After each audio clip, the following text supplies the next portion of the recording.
Sangareddy jail में BRS के working सदर केटीआर ने बीआरएस लीडर कृषांक से मुलाकात की और कांग्रेस हुकूमत पर इंतकामी सियासत का इल्ज़ाम आयद किया।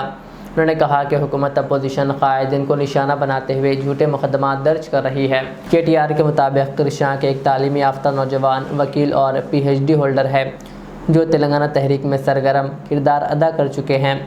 केटीआर ने इल्ज़ाम लगाया कि गुज़िश्ता 2.5 बरसों से हुकूमत की बदउनवानियाँ और बेज़ाब्तगियों को बेनकाब करने पर कृषांक के ख़िलाफ़ तकरीबन 35 मुकदमात दर्ज किए गए हैं। उन्होंने कहा कि मामूली नौइयत के मुकदमात में भी इन्हें 12 दिनों से जेल में रखा गया जो गैर कानूनी और हाई कोर्ट की हिदायत के ख़िलाफ़ है। उन्होंने कहा कि रियासत में बढ़ते जराइम पर तवज्जो देने के बजाय हुकूमत सोशल मीडिया पोस्टों पर मुकदमात दर्ज करने में मसरूफ़ है।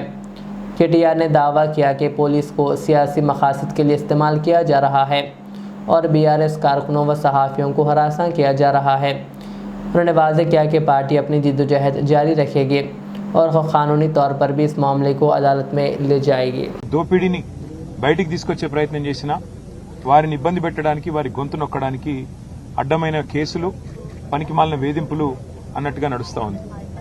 మా సోదరుడు మన్నె క్రిషాంక్ గారు విద్యార్థి ఉద్యమంలో ఉస్మానియా యూనివర్సిటీ నుండి ఒక ధృవతార మాదిరిగా ఆనాడు అప్పుడున్న ప్రభుత్వానికి వ్యతిరేకంగా పోరాటం చేసి మరి పోరాటంలో ముందుండి నడిచి తర్వాత క్రమక్రమంగా తెలంగాణ రాష్ట్రం వచ్చిన తర్వాత పెద్దలు కేసీఆర్ గారి ఆశీస్సులతో Telangana state mineral development corporation కి చైర్మన్ గా పనిచేసిన ఒక బాధ్యత కలిగిన సోదరుడు, స్వయంగా తాను కూడా ఒక న్యాయవాది, చదువుకున్న పిల్లోడు, PhD చేసిన పిల్లోడు। మరి అట్లాంటి తమ్ముడు గత 2.5 సంవత్సరాలుగా ఒకటే పని చేస్తా ఉన్నాడు।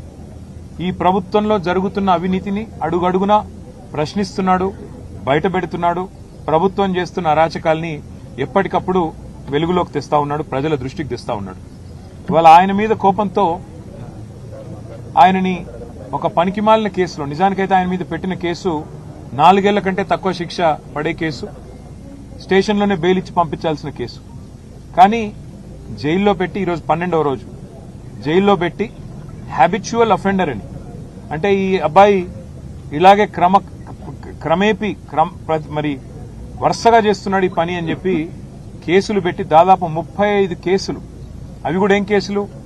ముఖ్యమంత్రి రేవంత్ రెడ్డి గారి ప్రభుత్వం ప్రపంచ సుందరి పోటీలు ఏవైతే ఇక్కడ జరిగినాయో అందులో మిస్ ఇంగ్లాండ్ ని వేధించింది, 2 కాంగ్రెస్ నాయకులు ఆ అమ్మాయిని సెక్షువల్లీ హరాస్ చేసినారు అని ట్వీట్ చేస్తే ఒక కేసు, రేవంత్ రెడ్డి గారి అల్లుడు వారి బినామీ కంపెనీలు వాటికి సంబంధించిన భాగోతాన్ని బయటపెడితే మరొక కేసు, రేవంత్ రెడ్డి గారి బావమరిది సుజన్ రెడ్డికి అమృత్లో కాంట్రాక్టులు ఎట్లా ఇస్తారు, కేంద్ర ప్రభుత్వం మీరు కుమ్మక్కయ్యారు అని చెప్పి అది బయటికి తీసుకొస్తే మరొక కేసు, రేవంత్ రెడ్డి గారి ఊళ్ళో కొండారెడ్డిపల్లిలో ఒక మాజీ సర్పంచ్ సాయిరెడ్డి గారిని వీళ్ల సోదరులు భయపెట్టి భయభ్రాంతులకు గురిచేసి ఆయన చావుకు కారణమైనారు అని చెప్పి మరి బయటపెడితే దాని మీద ఒక కేసు। ఈ రకంగా 35 కేసులు తమ్ముడు మన్నె క్రిషాంక్ మీద పెట్టి ఇవాళ తనతో పాటు ఒక 10 మంది పిల్లల్ని ఇక్కడ తీసుకొచ్చి సంగారెడ్డి జైల్లో పెట్టి వారి కుటుంబ సభ్యులకు క్షోభ కలిగించడమే కాకుండా పైశాచికానందం పొందుతున్నారు ముఖ్యమంత్రి గారు। నేను ముఖ్యమంత్రి గారిని కోరుతా ఉన్నా, ఈ ప్రభుత్వాన్ని డిమాండ్ చేస్తా ఉన్నా, మీరు బీఆర్ఎస్ సోషల్ మీడియా మీద, బీఆర్ఎస్ నాయకత్వం మీద మీరు పెట్టే శ్రద్ధలో ఒక పైసా ఈ రాష్ట్రంలో శాంతి భద్రతల అదుపు మీద, రాష్ట్రంలో జరుగుతున్న అరాచకమైన నేరాల మీద కొద్దిగా దృష్టి పెట్టండి।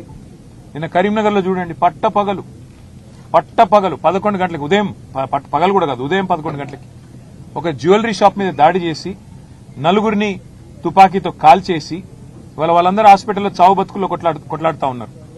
అట్లాంటి పరిస్థితులు ఇవాళ రాష్ట్రంలో ఉంటే మీకేమో ఇంతసేపు మీ మీద ఎవరు ట్వీట్ పెట్టారు, ఎవరు ఇన్స్టాగ్రామ్ లో పోస్ట్ పెట్టారు, దీనివల్ల రేవంత్ రెడ్డి గారికి పరువు ఏమవుతుంది, ఆయనకు అసలు పరువు ఉంటే కదా పోనీకే, ఆయనకు అసలు సిగ్గంటూ ఉంటే, లజ్జ అంటూ ఉంటే, ఇచ్చిన హామీలు నెరవేర్చకుండా తప్పించుకొని తిరుగుతున్న ముఖ్యమంత్రి గారు మీ గురించి ప్రజలేమనుకుంటున్నారో వినే ప్రయత్నం చేయండి। మా నాయకులను వేధించినంత మాత్రాన మాకు తాత్కాలికంగా కొంత ఇబ్బంది ఉంటదేమో, కానీ భయపడేది లేదు, వెనక్కి తగ్గేది లేదు। నీ 420 హామీలు, నీ 13 డిక్లరేషన్లు ఇవి అమలు చేసేదాకా మేము ప్రశ్నిస్తూనే ఉంటాం, పోరాడుతూనే ఉంటాం।